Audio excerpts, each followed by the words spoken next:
আসসালামু আলাইকুম রহমতুল্লাহি ওবরকাতুহু। সম্মানিত দর্শক, বিএনপির সঙ্গে ডক্টর মোহাম্মদ ইউনূসের ব্যক্তিগত সম্পর্ক এবং দলীয়গতভাবে বিএনপির সঙ্গে বর্তমান অন্তর্বর্তীকালীন সরকারের যে সম্পর্ক, এটি পয়েন্ট অফ নো রিটার্নে চলে গিয়েছে। এই সরকারের কাছে বিএনপির যে আশা ছিল, ভরসা ছিল, আস্থা ছিল, বিশ্বাস ছিল, প্রেম ছিল, ভালোবাসা ছিল, সব কিছু বুমেরাং হয়ে গেছে। বিএনপি প্রথম দিকে মনে করেছিল যে এই সরকারকে ভয় দেখালে সরকার ভয় পাবে। এখন তারা দেখছে যে সরকার তো ভয় পাচ্ছে না, উল্টো এমন কিছু ঘটনা অতি সাম্প্রতিক সময় ঘটেছে যাতে বিএনপির মনে আতঙ্ক তৈরি হয়ে গেছে, ভয় তৈরি হয়ে গেছে। বিএনপি মনে করছে, বা বিএনপির বেশিরভাগ লোকজন মনে করছে যে সারা বাংলাদেশে যে অরাজকতা, পুলিশের মধ্যে চেইন অফ কমান্ড এর যে দুর্বলতা, বিএনপির লোকদেরকে অবাধে যাকে বলা হয় চাঁদাবাজি করতে দেয়া প্রশাসনের পক্ষ থেকে, এটি সরকারের একটি কৌশল। দ্বিতীয়ত, জেলখানা থেকে সেই আগস্ট মাসের 5 তারিখের পরেই যেভাবে পাইকারি হারে সকল অপরাধীদেরকে, এর মধ্যে বিএনপির অপরাধীও আছে, যেভাবে ছেড়ে দিয়ে বিএনপিকে কলুষিত করা হয়েছে, সমাজকে উত্তাল করে দেয়া হয়েছে, এবং যার পুরো রাজনৈতিক দায় দায়িত্ব বিএনপির উপরে এসে পৌঁছে গেছে, এবং এই কাজটি খুব ম্যাটিকুলাসলি করা হয়েছে। এখন নারায়ণগঞ্জের এক যুবনেতাকে জেলখানা থেকে ছাড়া হয়েছে, এবং তিনি যেভাবে মহড়া দিচ্ছেন, তাকে নিয়ন্ত্রণ করা বিএনপির কারো পক্ষে সম্ভব নয়। কিন্তু বদনাম হয়ে যাচ্ছে যে সাবেক ছাত্রদল নেতা অমুক অমুক এই কাজগুলো করছে। তো এভাবে আসলে প্রতিটি পদে পদে বিএনপি লাঞ্ছিত, অপমানিত হচ্ছে এবং জটিলতার মধ্যে পড়ছে। নাম্বার 1। নাম্বার 2 হলো বিএনপির মধ্যে স্পষ্টতই ডিভাইড অ্যান্ড পলিসি সেই শেখ হাসিনার জমানাতে যেভাবে হতো, একইভাবে এজেন্সির লোক ঢুকে গেছে, বিভিন্ন গোয়েন্দা সংস্থার লোক ঢুকে গেছে, ঢুকে গিয়ে এখানে নবীন এবং প্রবীণের দ্বন্দ্ব, বগুড়া ভার্সেস অন্য এলাকার দ্বন্দ্ব, বরিশাল ভার্সেস ফেনীর দ্বন্দ্ব, এরকম নানা রকম যে দ্বন্দ্ব এবং সংঘাত, এগুলো শুরু হয়ে গেছে। তারপর নির্বাচন কেন্দ্রিক যে প্রতিযোগিতা, সেই প্রতিযোগিতার বাইরে এখন ব্যাংক দখল, বিমা দখল, এগুলো নিয়ে গ্রুপিং হচ্ছে। এরপর সংস্কারবাদী গ্রুপ এবং যারা সংস্কার চায়নি 1/11-এর সময়, সেই গ্রুপ এখন মুখোমুখি অবস্থানে পৌঁছে গেছে। হাওয়া ভবন কেন্দ্র করে যারা অনেক টাকা পয়সা রোজগার করেছেন, এবং বেগম খালেদা জিয়ার অফিসকে কেন্দ্র করে বা তার স্নেহ ভালোবাসা নিয়ে যারা প্রচুর টাকা পয়সার উপার্জন করেছে এবং আওয়ামী লীগের সাথে সমঝোতা করে দেশে এবং দেশের বাইরে সম্পদের পাহাড় গড়ে তুলেছে, এবং বিএনপির বিপদের সময় যারা এক পয়সাও টাকা দেয়নি, তারা এই সময়টিতে এসে সরকারের বা প্রশাসনের মদদে পুরো ব্যবসায়িক জগৎ, শেয়ার মার্কেট, আন্ডারওয়ার্ল্ড থেকে শুরু করে সব কিছু তাদের দখলে, দায় দায়িত্বকার বিএনপির। কিন্তু বিএনপির সাথে কিন্তু এদের গত 15 বছর বা 10 বছর কোনো রকম সম্পর্ক ছিল না। এরপরে বিএনপির মধ্যে ভাইয়া গ্রুপ আর বেগম জিয়া গ্রুপ, অর্থাৎ জনাব খালেদা বেগম খালেদা জিয়া এবং জনাব তারেক রহমান, ওনাদের যে সমর্থক যারা আছেন, এদের মধ্যে বিভেদ এবং বিসংবাদ এই আগস্ট মাসের 5 তারিখের আগে প্রকাশ্যে ছিল না।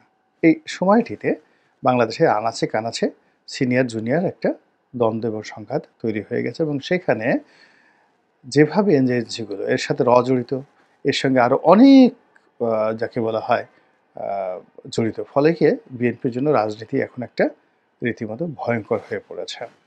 তো এই অবস্থাতে নির্বাচন, অতি সত্ত্বর নির্বাচন দেওয়া, নির্বাচনে জয়লাভ করা এবং ক্ষমতায় যাওয়া ছাড়া বিএনপির হাতে কোনো বিকল্প নেই। দিন যত যাবে বিএনপির জন্য এই সমস্যাগুলো বাড়বে, এবং আরও একটি বিএনপি ভয় পাচ্ছে যে আরও একটি 1/11-এর মতো পরিস্থিতি তাদেরকে মোকাবেলা করতে হবে। তো যার জন্য তারা এই ডিসেম্বর মাসের মধ্যে একটা নির্বাচন আদায় করার জন্য সর্বত কূটনৈতিক তৎপরতা চালিয়ে আসছিল, এবং তাদের পক্ষ থেকে, অর্থাৎ দলের পক্ষ থেকে সর্বোচ্চ সহযোগিতার হাত বাড়িয়ে দলের শীর্ষ নেতারা একাধিকবার ডক্টর মোহাম্মদ ইউনূস সাহেবের সঙ্গে দেখা করেছেন। কিন্তু ফাইনালি যে রেজাল্ট দেখা যাচ্ছে, তাতে মনে হচ্ছে যে যেই লাউ সেই কদু, অর্থাৎ কথা হচ্ছে, আলাপ আলোচনা হচ্ছে, যাওয়া হচ্ছে, আনাকুম জানাকুম, কিন্তু কথা হলো 9 ডিসেম্বর, 9 জুন। ডিসেম্বর হলে কম সংস্কার, এরপরে জুন হলে বেশি সংস্কার, তারপর আবার আগে স্থানীয় সরকার নির্বাচন, পরে জাতীয় নির্বাচন।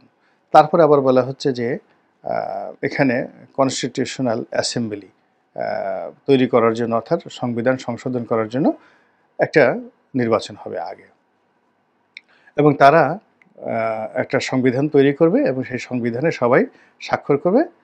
স্বাক্ষর করার পরে এই সরকার ক্ষমতা ত্যাগ করবে। ইম্পসিবল, অ্যাবসার্ড অ্যান্ড ইম্পসিবল বিএনপির জন্য এটা মেনে নেওয়া।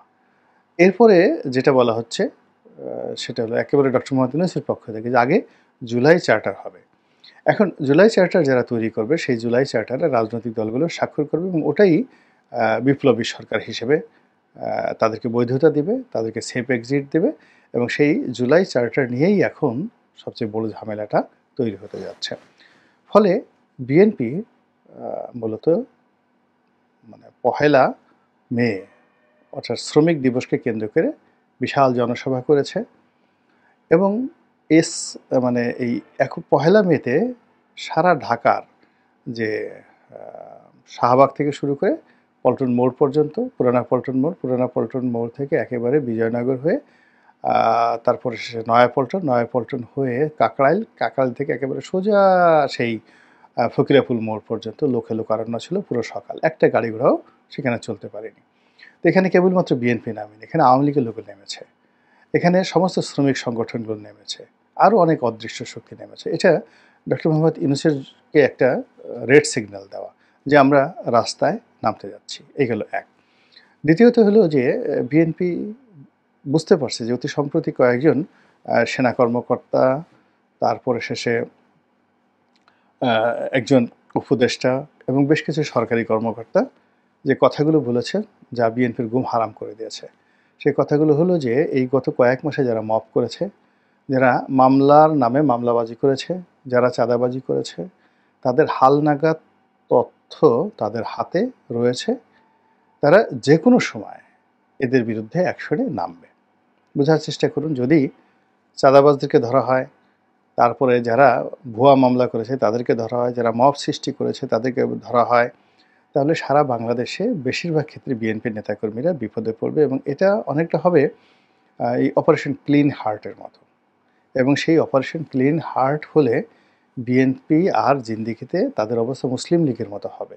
তো কাজেই এখানে যে আগে যাকে বলা হয় এখানে অ্যাকশন দেখাতে পারবে, এবং সেই অ্যাকশনটা যদি আগে সরকার দেখায়, অর্থাৎ সরকার যদি আগে অপারেশন ক্লিন হার্ট তৈরি করে, সরকার সাস্টেন করবে, বিএনপি ভ্যানিশ হয়ে যাবে, একদম আওয়ামী লীগের মতো ভ্যানিশ হয়ে যাবে, এবং মাঠে মাত্র জামাত ইসলামী থাকতে পারবে, বা অন্যান্য যে সকল দল সরকারের দাবিদার হিসেবে থাকতে চাইবে তারা থাকতে পারবে, কিংস পার্টি হিসেবে বিএনপি থাকতে পারবে না, যদি এই মুহূর্তে অপারেশন ক্লিন হার্ট করে। এবং সরকার সেই অপারেশন ক্লিন হার্ট করার জন্য যে প্রস্তুতি নিচ্ছে, এটি আমি সেপ্টেম্বর মাসে বলেছি। এর কারণ হলো এটা সেনাবাহিনীর মানে রোলের মধ্যে পড়ে না। তাকে ম্যাজিস্ট্রেসি ক্ষমতা দেওয়া হয়েছে, তারপর তাকে ফিল্ডে ডিপ্লয় করা হয়েছে। সারা বাংলাদেশে বিশাল সংখ্যক সেনাবাহিনী রয়েছে, প্রত্যেকটা উপজেলাতে সেনা সদস্য রয়েছে। তারা বসে বসে শুধু তালিকা করছে, কথা শুনছে, দেখছে, কিন্তু কোনো অ্যাকশনে যাচ্ছে না। ইট মিনস তারা একটা বৃহত্তর অ্যাকশনে যাওয়ার জন্য প্রস্তুতি নিচ্ছে, এবং সেই অ্যাকশনটা ডক্টর মোহাম্মদ ইউনূসের হুকুম হতে পারে, অথবা ওয়াকারুজ্জামান সাহেবের হুকুম হতে পারে। যদি ইউনূস সাহেবের হুকুমে হয় তাহলেও বিএনপি ক্ষতিগ্রস্ত হবে, যদি ওয়াকারুজ্জামান সাহেবের হুকুম হয় তাহলেও বিএনপি ক্ষতিগ্রস্ত হবে মারাত্মক। অর্থাৎ এরকম একটা সেনাবাহিনীর যে অ্যাকশন বা যৌথ বাহিনীর যে অ্যাকশন চাঁদাবাজদের বিরুদ্ধে, আওয়ামী লীগের বিরুদ্ধে নয়। এখন যেটা হচ্ছে ডেভিল হান্ট। তো ডেভিলকে বাদ দিয়ে তারা যদি বলে আমরা চাঁদাবাজ ধরবো, মামলাবাজ ধরবো, অত্যাচারীদের ধরবো, জুলুমবাজদের ধরবো, তাহলে গত 7 মাসে যারা কিছু করেছে সেখানে বিএনপি মোটামুটি ভ্যানিশ হয়ে যাবে। তার আগেই এ থেকে বাঁচার জন্য বিএনপিকে রাজপথ গরম করতে হবে, এবং বিএনপিকে আন্দোলন নামতে হবে, এবং বিএনপিকে স্পষ্টভাবে বলতে হবে তারা ডক্টর ইউনূসকে চায় না, তার পদত্যাগ দাবি করে। এছাড়া এই যে ফাঁদের মধ্যে বিএনপি পড়ে গেছে, এখান থেকে বিএনপির আর বের হওয়ার কোনো উপায় নাই। আর দ্বিতীয়ত তারা ডক্টর মোহাম্মদ ইউনূসের চলে যাওয়ার পর তারা একটা তত্ত্বাবধায়ক সরকার চাইবে, এবং সেই তত্ত্বাবধায়ক সরকার অধীনে 3 মাসের মধ্যে একটা নির্বাচন হবে, এবং আমাদের এই তত্ত্বাবধায়ক সরকার সংক্রান্ত যে রায়টা ছিল হাইকোর্টের যে ভার্ডিক্ট ছিল বা যে অ্যামেন্ডমেন্টটা ছিল সেটা ইতিমধ্যে বাতিল হয়ে গেছে। বাতিল হওয়ার পর পুরনো যে তত্ত্বাবধায়ক সরকার ব্যবস্থা রিভাইভ হয়ে গেছে। আর সেই দিক থেকে ডক্টর মোহাম্মদ ইউনূস যদি এখন এই অন্তর্বর্তীকালীন সরকার, যেটার একমাত্র ভিত্তি হলো সুপ্রিম কোর্টের একটা রেফারেন্স, অর্থাৎ শেখ হাসিনা চলে যাওয়ার পর সুপ্রিম কোর্ট থেকে যে রেফারেন্সটা আনা হয়েছে সেটার ভিত্তিতে এই সরকার গঠিত হয়েছে। কিন্তু তত্ত্বাবধায়ক সরকারের যে ভিত্তিটা এটা আরও অনেক বেশি, এবং সেটা নিয়ে যদি অর্থাৎ সেটি নিয়ে যদি বিএনপি আন্দোলন করে, সংগ্রাম করে, লড়াই করে, তাহলে তাদের এখন যে সমূহ ক্ষতির সম্ভাবনা রয়েছে, বিলীন হয়ে যাওয়ার সম্ভাবনা রয়েছে, সেটি আরও যাকে বলা হয় তুলনামূলকভাবে তাদের জন্য নিরাপদ হবে আন্দোলন করে দাবি আদায়ের জন্য। যদি তারা ফেল করে, তারা তো এমনিই ফেল হয়ে গেছে। এখন কেউ যদি এই অবস্থাতে মনে করে যে ডিসেম্বর মাসে নির্বাচন হবে এবং ডক্টর মোহাম্মদ ইউনূসের দায়িত্ব হলো বিএনপির হাতে ক্ষমতা তুলে দেওয়ার জন্য ইত্যাদি অনেক কিছু, এটি আমি মনে করি একটা মারাত্মক ভুল। এখানে যে পলিসিগুলো সরকার করছে সেটা ঢাকা সিটি কর্পোরেশনে এরশাদকে বসানো, চিটাগং সিটি কর্পোরেশনে শাহাদাতকে বসানো, এটা তাদের একটা প্ল্যানের অধীন। এটা বিএনপির কোনো বিজয় নয়, এরশাদের কোনো বিজয় নয়, বরং এই তাদের যে প্ল্যান, সেই প্ল্যানের মধ্যে যারা পড়ে গেছে তারা এবং একই সঙ্গে যারা এটা সমর্থন করেছেন সবাইকে দায় কিন্তু দিতে হবে। এই কদিন পরে আপনি বুঝতে পারবেন যে পরিস্থিতি কোথায় যাচ্ছে। অর্থাৎ সরকার, আপনি মনে করেন চট্টগ্রাম শহরে শাহাদাত সাহেবের মতো এরকম ইফেক্টিভ কোনো লোক নেই।